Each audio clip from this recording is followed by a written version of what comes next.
Hello and welcome to Murf+E Unfiltered Zero BS Biz Talk. I'm Kathleen Murphy and I'm here with my co-host today, Eliot Grossman. How are you, Eliot? Murph, what's happening? It's been a while. How are you? It's been months. I'm doing great. Good, I am doing great. How are you? I can't complain. You know, things are on the up and up. So I know they are. Very happy about that. Yeah, that's awesome. Good. Yeah. So speaking of asking how I am, today we're going to be covering an interesting topic. The topic is, who are you? A simple yet complex question. And today I'm going to be focusing us on figuring out who you really are and figuring out, is it possible to be able to perhaps articulate who you are to other people in such a way that you do so with complete confidence and in a meaningful way. A lot of people will shy away from feeling like they can do this well. They start to get the jitters when you ask them to describe who they are. Even such a simple question as, what do you like to do, can throw people way off, which sounds ridiculous, but it's true. Oh, it's absolutely true. I mean, nobody likes to look in the mirror. No. And say, who am I? What can I do? What do I enjoy? But it's very easy to look at other people and tell them what they're doing wrong with their lives and their career. And not really kind of take an inward look at yourself. So true, so true. So in the work that I do, I spend a fair amount of time explaining to people the perceptions that others might have of them based on what it is that they're good at, so that they can also be cognizant of how they are presenting to themselves, because they may not be aware of some of the minor downsides, or at least downsides that people think that they might have as it relates to a particular strength, such as I have a good friend who's a physical therapist, and he has empathy as one of his top talents, and he's forever telling me that I wish I didn't have as much empathy. And I said, you can't use your strength against yourself, but he does in such a way. But yeah, for sure. You know, I mean, that's interesting, right? Because we all tend to use. I think even when years ago you were talking to me and helping me, we tend to look at our strength and say, well, everybody knows. Well, not everybody does know. No. And so when you don't play to your strength, you got to play to your strengths and work on your weaknesses. Like I always say. You just said maybe there's a few things you can work on. Of course, we all have a lot of things. Always. I mean, I have said for years, like, I'm an acquired taste. I get it. No, I do. I get it. Yes. It's not easy, but whatever, we work on allowing people to like us. I don't care if they like us, but who we are, let us know who we are, because at times if we're too confident knowing who we are, we come across as a little, yeah, exactly. Yeah, you get it. So we'll let that one kind of roll. So I'm finding that it isn't uncommon for people to very often give me that blank stare when I ask them, so who are you? But I was thinking about it from the context also of going into the Wayback Machine, thinking about when I was growing up, and you'd very often get the question, so what would you like to do, or who would you like to be when you grow up? What kind of profession would you like to have? Sure. And you might be all of 5 or 10 years old when someone's asking you this question, which is rather absurd, but you know, it gets maybe the brain going and everything to be thinking about what it is that, all right, well, maybe I should start thinking about that now. Maybe it's not too soon. But at the time, we're really not necessarily thinking about something that's practical. And if anything, we're probably thinking about something that's maybe whimsical, maybe fun to do career-wise, and considering, you know, nothing to do with logic in terms of the job that might be right for us. Right. And so do you remember when you first started thinking about what you might do, or when maybe perhaps somebody asked you that same question? Yeah, I think, you know, growing up when you're young, as you talked about, 5, 10, 12, what do you want to do? I want to be a professional baseball player, you know. Sure. And as you talk about, right, maybe not realistic, right? You think you're good in your little town, That's you're right. maybe decent in high school, whatever it right. might be. Yes. And then you realize when you're a little fish in a big pond, and you get to other places, you're like, right. I'm really not that good. And I better start looking at other things to do. That's right. And that's when you start looking, and it goes back to that I wrote down, like, if you knew then what you know now. And that's why I love, you know, what you came up with in the content of this is, man, it's like life would be different probably for 90% of us. It really would be. And I was having this conversation this morning with somebody in terms of how they were struggling with thinking about, and they're probably in their early 20s, struggling thinking about, oh my gosh, it's only a couple more years that I actually have to be out in the quote unquote real world. Right. Am I ready for that? And I assure them that they'll be ready by the time that they get there. But I remember thinking about what I wanted to do, and I wanted to, when I was quite young, be either an interior designer or an architect. And I had this little Barbie camper, and I had also this little tiny plastic boat that I would take to the beach and play with. And I thought I wanted to design interiors, and I thought that was fabulous, and maybe I needed to be an architect to do that as well. I didn't know. But come to find out that when I realized that math may not be my strongest suit, that perhaps the architecture route wasn't the route for me to take. Maybe the interior design, but I didn't go there. Yeah, so let me jump in because I missed my cue, of course, because I'm too busy talking. But if you think of what you're doing now. Yes. And I've known you for 10 years now or more. This is the happiest I've ever seen you professionally, which then leads to your life and things that happen, and it's just different. The same with me. Right. If you thought about it back then when you were thinking about interior design or campers, or when we worked together 10 years ago or more, you never would have thought you'd be doing what you're doing. You're like, do I want to do that? You hadn't thought about it. No, not whatsoever. Yeah. So shortly thereafter, when we had finished up our foray of working together, where we worked, I had an opportunity to find out about a concept that allowed you to actually really dig in and figure out who you were, what made you tick, what motivated you, how to get the best out of what it was that your talents happened to be. And that lit me up. And I thought, oh my gosh, now if I could do this professionally and help other people with my enthusiasm for helping them based on what I figured out, this would just be the most incredible situation ever.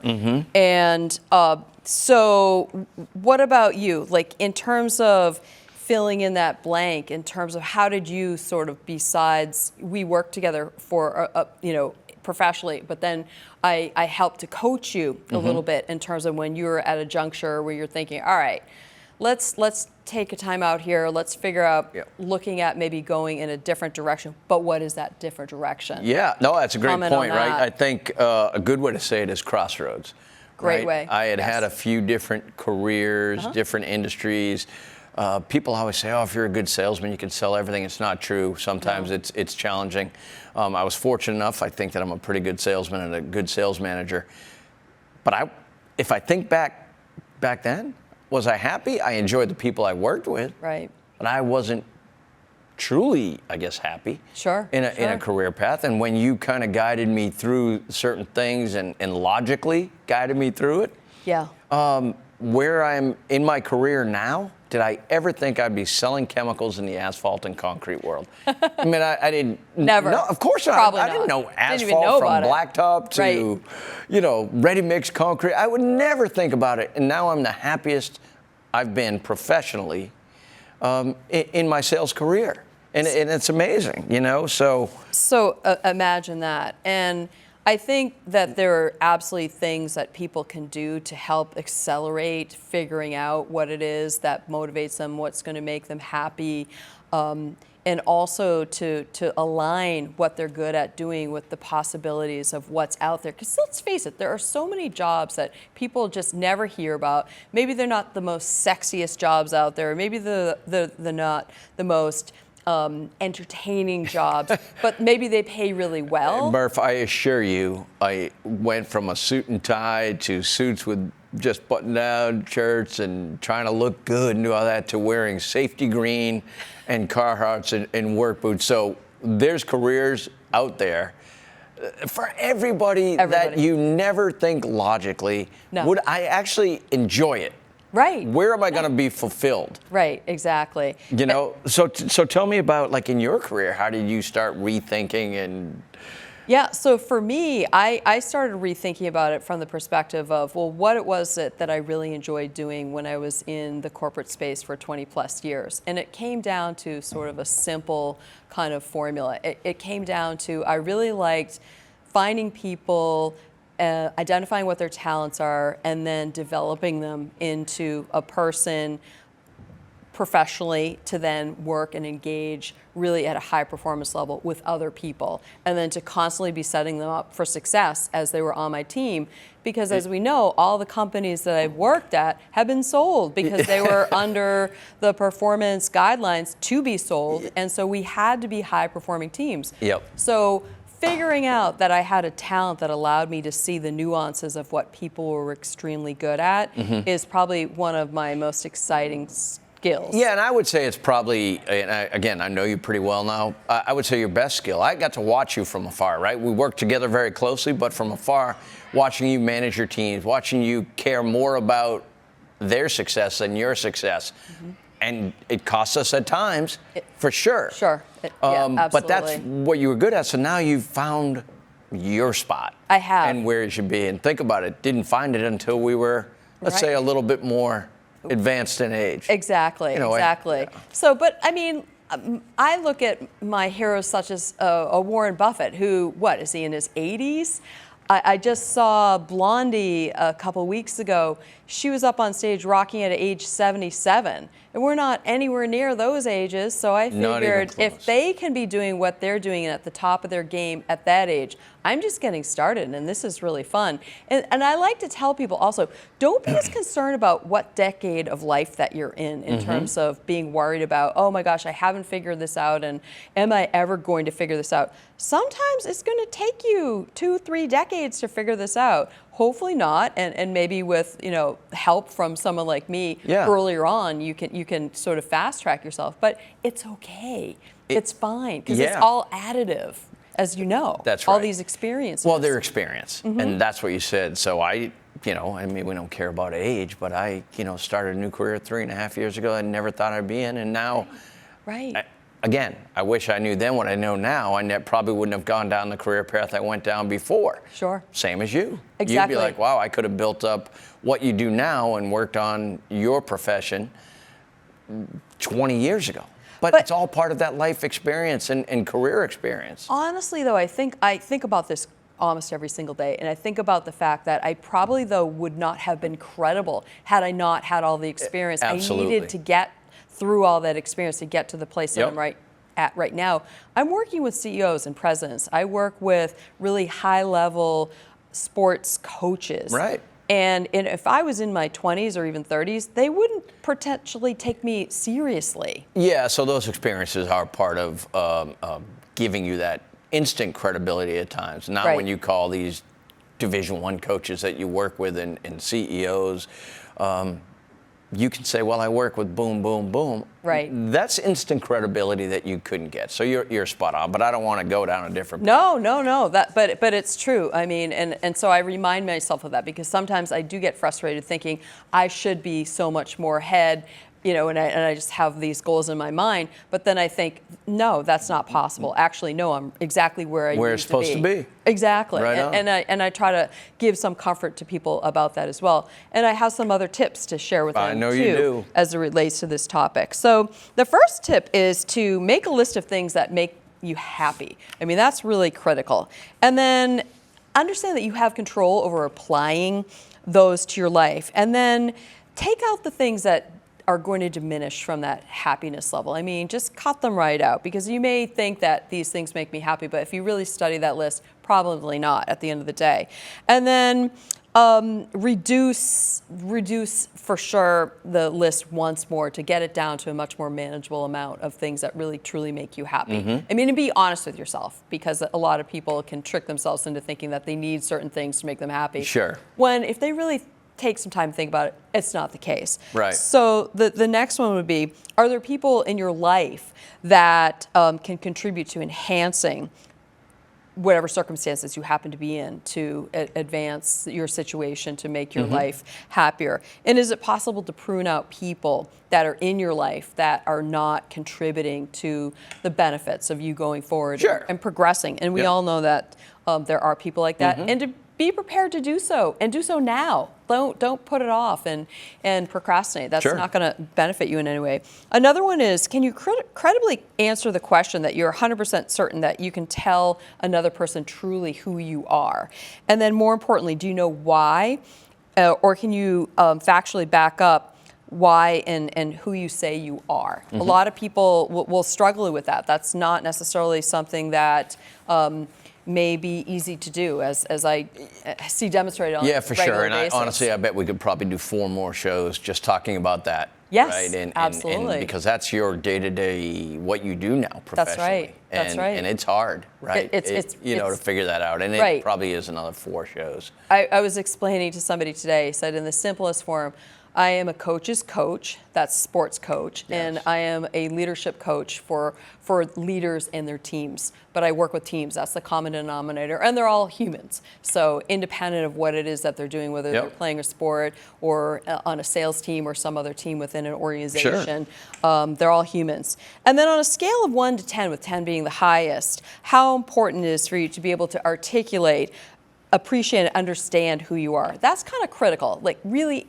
think about that, and think about, because I've provided you with some guidance in terms of all the work that we did together to suggest, okay, here's a wrap up, Eliot, of who you are. Yeah, of course, you think you know who you are. You think, yeah, exactly. Until when you get a little guidance and a little coaching, you don't really know. And then you get the tools and the ability and the guidance to say, okay, this is good. Now I'm going to figure it out. You've given the tools and the guidance. Now it's up to us and your clients and your customers and your friends to figure it out. That's right. And it's fine to get support from somebody to be able to do this, because let's face it, there are so many things that we go to other people to have them help us because we're not good at it. That's their forte. And so this just happens to be in my wheelhouse of what I do, and I love doing it. Yeah, correct. So suggestions from your side in terms of helping people to better understand, how could they get to a place of better understanding who they are? Yeah, so I'll keep it simple professionally, right? Because I'm not a psychologist and I'm not. Nor am I. Right. But I'll keep it simple. I found out for many years as I started figuring out who I was, that I would wake up not excited to go to work. I thought I was. Right. But until you can wake up, this is the tip that I will just give, and I'll leave it here. I wake up every day now, Murph, and I'm excited to go to work. I love Sure, that. I get to make more money every day. I can sell more. I have guys on my team selling more. That's great, but it's not about that. I wake up every day and I'm excited. And I know that in the winter, when my business slows down in the Northeast, that I get to go, referee basketball every night, which I love. And so, my life's happy. I'm good, You're living a life that many people would only dream. Yeah, of, finally I feel fulfilled that. professionally. Right, exactly. Where, again, you don't know when you're 20 or 30. No. And if you do, and if you happen to find yourself in a situation where you are really happy and you are waking up in your 20s or 30s or 40s, all the more power to you. Like, keep going. That's great. Great. That's but fantastic. if not, it's okay to change too. Right. So we'll get sidetracked again. So tell me about you, self-awareness and your thoughts. Yeah, so, I have some more tips, but I'll first say that from my perspective, awareness is key. So I have one of the things that I newly created in terms of establishing and pulling together all the work that I've been doing to put it into one kind of a, if you will, discipline or program, I call it my AMP program, and it stands for awareness, motivation, performance, and purpose. Underscore the last part of it, purpose, because in order to perform, you have to have some kind of purpose. What gets you out of bed every day? What is it that you're doing that's really getting you excited enough to be able to go and enjoy what it is that you're doing? So for me, that's a critical component to how and why I do what I do. And I, if you will, I kind of profess that to others. I live and I I'm an example of saying what I tell other people to do, Sure. and do what I'm telling other people to do. And otherwise I wouldn't feel credible if I didn't do that. Yep. But I have some other tips to share. So in terms of looking forward, what can you do today to propel yourself towards being in a better place from a mental health perspective? Because no one is immune from getting additional support in this area. There are always times in our life where we can need some additional mental support. Sure. So when you better understand yourself, you're heightening and increasing your ability to get to that good place. Then, if you were to be interviewed with the purpose of aligning who you are with opportunities in your life that would align well with who you are, how would you describe yourself? We talked a little bit about this before, but can you honestly say, yes, I could do that, and I could do that really well, succinctly, and it would be meaningful? Yeah, what a difference it would be if I was interviewing now versus the Eliot interviewing at 25 versus Right? the Eliot interviewing now. Exactly. What a different interview. Right, absolutely. And then is it possible for you to get some help from somebody else to describe or understand better who you are? And then when are you able to kind of go through this exercise? Like, schedule, make that happen. I can't emphasize how important that is for people to actually go do that. Yeah, real quick. We always say we're too busy, Murph. Yes. You can always find time. We're in the Always. car, driving from Yes. your house to the grocery Right, store, right. from going Yes. to pick somebody, Yes. one of your kids up at practice. Right. We're always on the road or on the train, in the plane. Take that time Right. to look inside. That's right. That's right. I had a meeting the other day at 6:45 until 7:05 with somebody. 20 minutes. Incredibly productive, because that was the only time that we could coordinate our schedules. 'Cause you made But it work. We made it work, right? It was important enough for us to do that. And then, do you have any other sort of examples that you have either shared with your own kids or people that work for you, or maybe some of your friends? In terms Yeah, of I mean, how to get to a better place? Absolutely. So recently, a gentleman who worked on my team, and I just said, man, I got to be honest with you. I get up every day and I love it. Seems like every time I'm with you, you're unhappy. Right. That makes me unhappy. Right. Not because you're not driving sales and making me money. Right. But because you just seem unhappy. Yes. And I like you. You're a good dude. Right, right. What do they say in The Godfather? It's not personal, Fredo. It's just business. The truth is, I want you to be happy. Yes. Go find your passion. Go do it. I don't care if you're 20, 30, 50, 70. Doesn't matter. Go figure Yeah. it out, because you will be happier everywhere. And it sounds so simplistic, doesn't it? It does, but It's until really you're hard. really there, it is really hard. Well, what I always tell people is that distilling something down to something simplistic is complex. Yep. And it may seem, when you look at something that seems so elementary, Yeah. but to get to that took a lot of cycles to think it through, to express what you're saying, including defining and telling other people who you are. Yeah, just go. This is not the right space for you. No, And no. he was very appreciative. And Of course, because it's hard to say, I'm taking myself out of the equation. But give me your final thoughts. I've talked too much today. You did that person a really big favor by doing that. So my final thoughts are, I actually had put together just a sort of written statement about my own sort of self, so I could demonstrate to somebody in terms of just a little sampling of what I do with people. So if I were to describe myself, I say that I have a contagious enthusiasm, am and upbeat, and always rally others to be excited about what they are or were going to do. When faced with a challenge, I have the ability to quickly spot the relevant patterns and issues and create strategic alternative ways to proceed.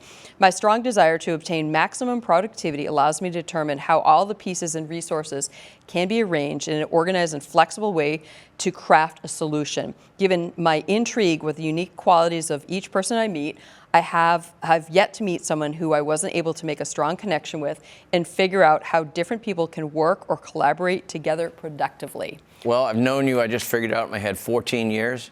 And I can honestly say, you have figured yourself out. That is exactly who you are and what you've done. So Thank you. kudos to you for figuring that out. Thank you, thank you, thank you. So we did a great show today. I'm excited for people to hear the results of what we talked about so that they can benefit and get to a place that I think each of us have finally attained getting to. So thank you for being here today, great Eliot. job, Murph. Way to go. Appreciate it. Yeah, great content. Thank you. Thank you. So everybody, thank you so much for being here today, and please join us again for another Murf+E Unfiltered Zero BS Biz Talk show. We look forward to seeing you again. Take care. Thank you.